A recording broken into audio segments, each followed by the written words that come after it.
తెలంగాణలో senior IPS అధికారుల బదిలీ చేస్తూ ప్రభుత్వం ఉత్తర్వులు జారీ చేసింది. హోంశాఖ ప్రధాన కార్యదర్శిగా శిఖా గోయల్ను బదిలీ అయ్యారు. విజిలెన్స్ ఎన్ఫోర్స్మెంట్ డీజీగా దేవేంద్ర సింగ్ చౌహాన్, మల్టీజోన్ 2 ఐజీపీగా Shanawaz Kasim, future city police కమిషనర్గా తరుణ్ జోషి ప్రభుత్వం నియమించింది. డ్రగ్స్ కంట్రోల్ అడ్మినిస్ట్రేటివ్ డీజీగా అవినాష్ మహంతి నియమితులయ్యారు. మల్కాజ్గిరి సిపిగా సుమతి ప్రభుత్వం బదిలీ చేసింది.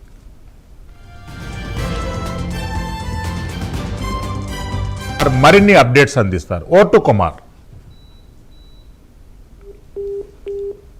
రాష్ట్ర ప్రభుత్వం కీలక ఐపీఎస్ అధికారులు బదిలీలు అయితే చేపట్టింది. అయితే వీళ్ళందరికీ కూడా కొత్త పోస్టింగ్స్ కూడా జారీ చేసింది. ముఖ్యంగా ఈ ఉత్తర్వులు May 1, 2026 నుంచి అమల్లోకి అయితే రానున్నట్లు ఇప్పటికీ అధికారులు వర్తించారు. అయితే రాష్ట్ర పరిపాలనలో కీలక విభాగాలు పనితీరును మరింత బలోపేతం చేయడానికి ఈ మార్పులు చేసినట్లు కూడా ప్రస్తుతం సమాచారం అయితే అందుతుంది.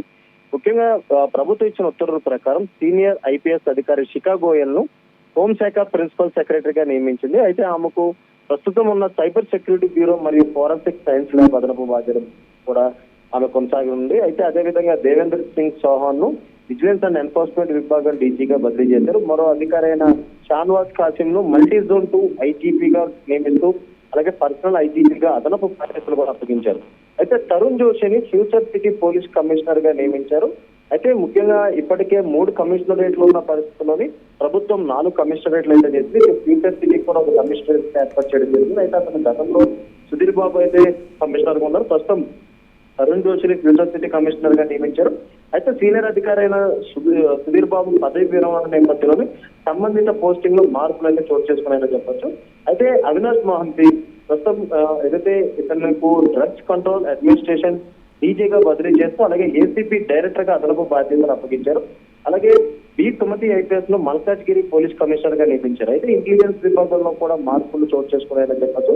కార్తికేయకు ఐజీపీ ఇంటెలిజెన్స్ గా అదనపు బాధ్యతలు అప్పగించడానికి ఇప్పటికే ప్రభుత్వం ఉత్తర్వులు పేర్కొంది. మొత్తంగా రాష్ట్రంలో కీలక భద్రత, విజిలెన్స్ అలాగే డ్రగ్ నియంత్రణ ఇంటెలిజెన్స్ విభాగాల్లో ఈ మార్పులు అమలు చేయడం ద్వారా పరిపాలన సామర్థ్యాన్ని పెంచడం లక్ష్యంగా ప్రభుత్వం ఈ నిర్ణయం అయితే తీసుకున్నట్టు తెలుస్తుంది. అయితే ఇప్పటికీ వీళ్ళందరికీ కూడా May 1 నుంచి అంటే May 1, 2026 నుంచి ఇవి పోస్టులన్నీ కూడా అమల్లోకి అయితే రానున్నాయని చెప్పొచ్చు. Thank you Kumar. మరిన్ని అప్డేట్స్ మిమ్మల్ని మళ్ళీ సంప్రదిస్తాం. ఎస్